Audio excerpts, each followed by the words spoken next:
Republic day, ગણતંત્ર દિવસ કેટલામો છે? 77.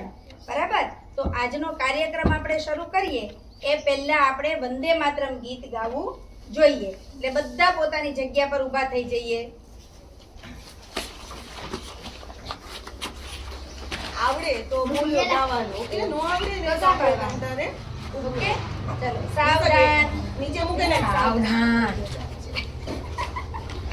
चलो एक साथ वंदे मातरम गीत शुरू करेंगे. शुरू कर. वंदे मातरम, वंदे मातरम, सुजलां सुफलां मलयज शीतलां सस्य श्यामलां मातरम वंदे मातरम. शुभ्रज्योत्स्ना पुलकितयामिनीं फुल्लकुसुमित द्रुमदलशोभिनीं सुहासिनीं सुमधुरभाषिणीं सुखदां वरदां मातरं वंदे मातरम, वंदे मातरम. भारत माता की जय. भारत माता की जय. બેસી જાઓ.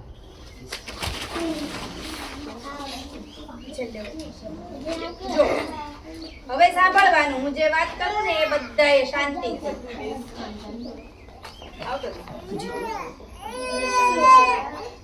જો આજે આપણને બધાને ખબર છે કે 77મો રિપબ્લિક ડે છે. બરાબર ને? આપણા દેશને આઝાદ કરવા માટે કેટલા બધા સૈનિકોએ એનો જીવ ગુમાવ્યો એ ખબર છે ને બધાને? ક્યારે દેશ આઝાદ થયો? 1947. પણ જ્યારે દેશ આઝાદ થઈ ગયો ત્યારે કેટલા બધા વર્ષ સુધી કેટલા બધા અંગ્રેજો અહીંયા જ્યારે શાસન કરતા હતા તો આપણા દેશનું કોઈ બંધારણ નહોતું. બરાબર? કોઈ કાયદો કાનૂન એવું અલગથી આપણા દેશનું નહોતું. તો 1950માં આજના દિવસે 26મી જાન્યુઆરી 1950ના દિવસે આપણું બંધારણ અસ્તિત્વમાં આવ્યું. એટલે આપણા માટેના નીતિ નિયમો છે એ બન્યા, ઘડાયા કે આપણા દેશના નાગરિકોની ફરજ શું છે અને આપણા હક્કો શું છે એ આજના દિવસે નક્કી થયું. તો જેમ દેશના નાગરિક તરીકે આપણે દેશમાં રહીએ અને આપણને કેટલાક હક મળે તો આપણી કેટલીક દેશ પ્રત્યેની આપણી ફરજ પણ હોય ને. બરાબર? આપણે કાંઈ બધા લોકો સીમા પર જઈને યુદ્ધ લડી શકીએ? ન લડી શકીએ. સૈનિકો જેમ સીમા પર જઈને યુદ્ધ લડે એવું આપણે કરી શકીએ? ન કરી શકીએ.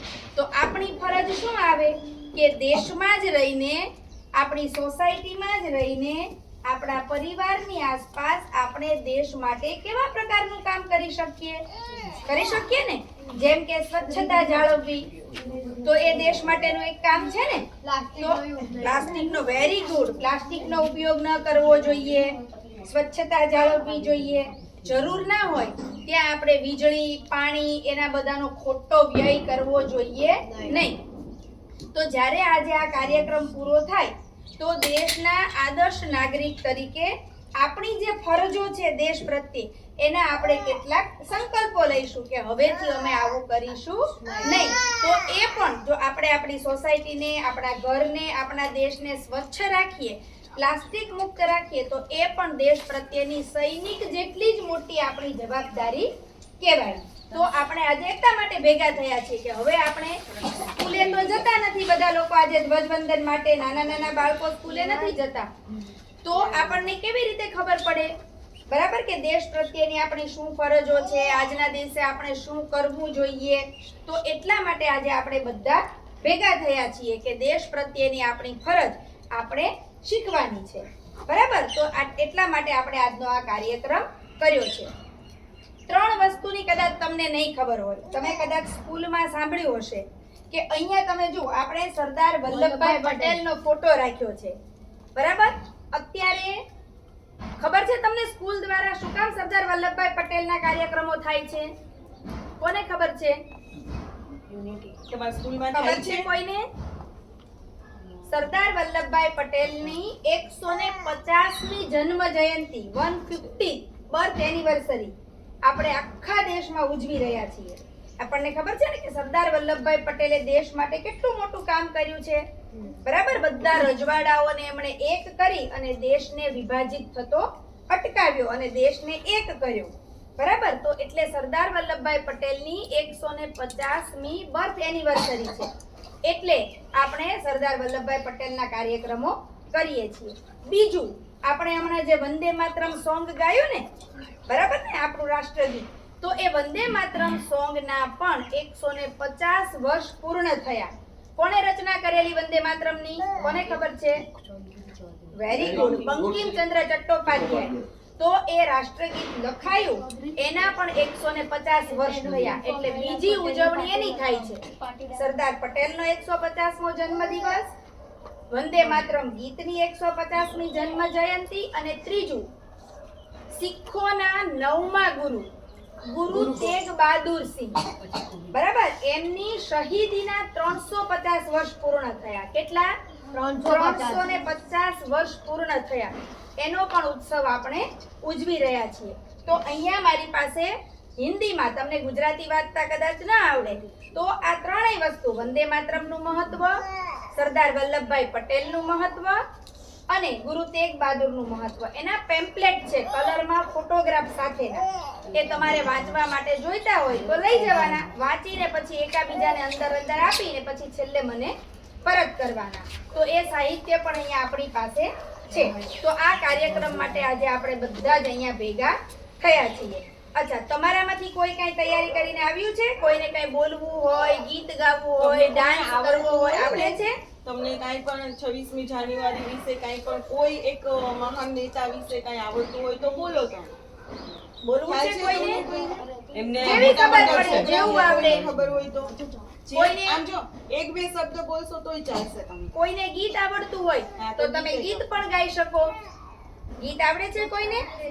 વેરી ગુડ બેટા. लाल बाल पाल ने कहा था कि ये मेरा देश है, इसके लिए मैं लड़ूंगा, मरूंगा और इसके ऊपर ही जीऊंगा. Very good. જો આ આપણા જેટલા શહીદો છે ને બેટા, એના વિશે આપણે વાંચવાનું. મારી પાસે લાઇબ્રેરીમાં બધા જ શહીદ વીરો વિશે આટલી નાની નાની 10-12 પેજની પુસ્તિકાઓ છે લાઇબ્રેરીમાં. તો જેને કોઈને પણ વાંચવું હોય ને, એ બધાને મારા ઘરેથી બુક લઈ જવાની.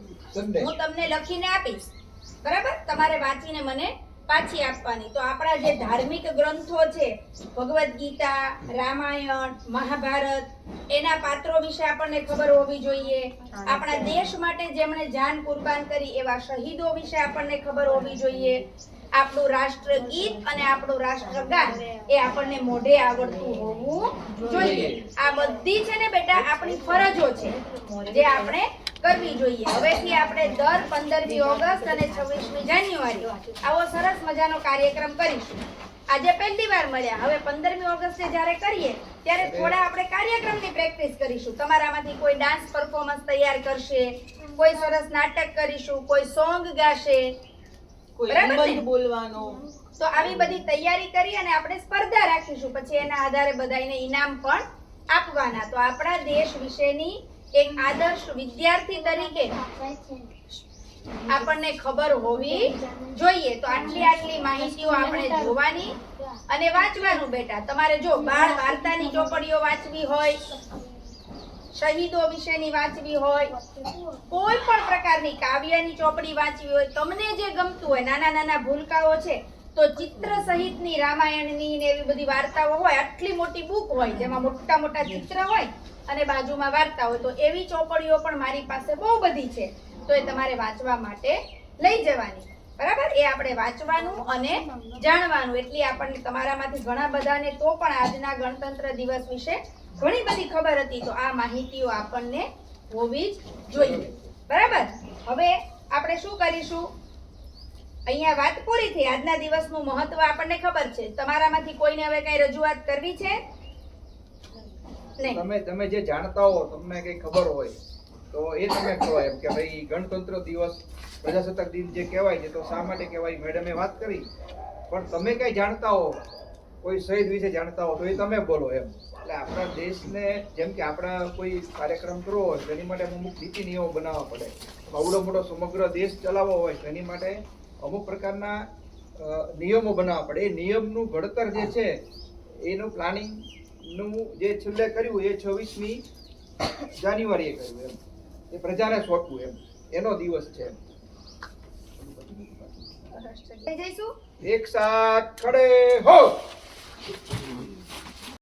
સાવધાન, એક સાથ રાષ્ટ્રગાન શરૂ કરે, શરૂ કર.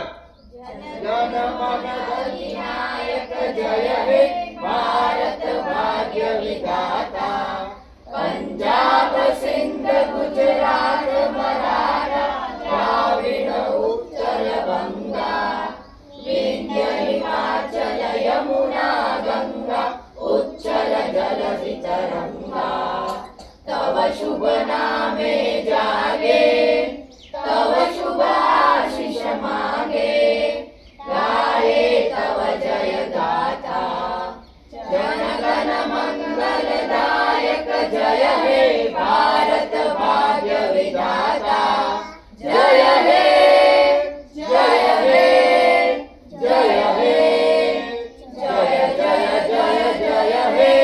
જય હિન્દ. ભારત માતા કી જય.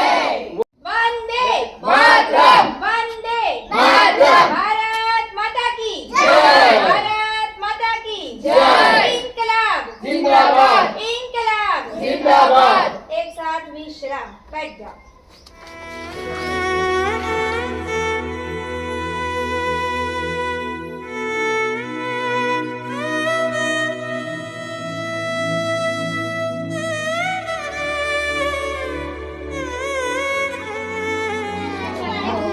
જો આપણે જોઈએ કોણ ઇન્ટેલિજન્ટ છે.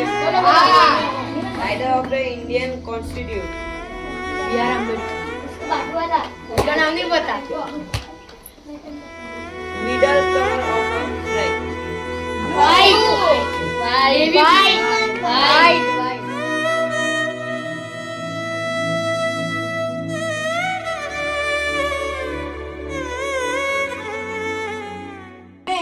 मैं एक पेड़ माँ के नाम उगाऊंगा। मैं सदैव ट्रैफिक नियमों का पालन करूंगा। मैं कचरा पेटी में ही डालूंगा या डालूंगी। मैं तीसरी मंजिल तक लिफ्ट का उपयोग नहीं करूंगी। मैं स्वयं की शारीरिक स्वस्थता हेतु योग करूंगा। मैं भोजन के समय खा सकूं इतना ही थाली में लूंगी। मैं बिजली पानी का अपव्यय नहीं होने दूंगी। मैं जाति भाषा धर्म के नाम पर भेदभाव नहीं करूंगी। मैं राष्ट्रध्वज राष्ट्रगान का सम्मान करते हुए देशभक्त नागरिक बनूंगी। બેસી જાઓ. આટલી વાત યાદ રાખવાની હે ને. સવનો પુનતુ સહવીર્યં કરવાવહે તેજસ્વિનાવધીતમસ્તુ મા વિદ્વિષાવહે. ઓમ શાંતિ શાંતિ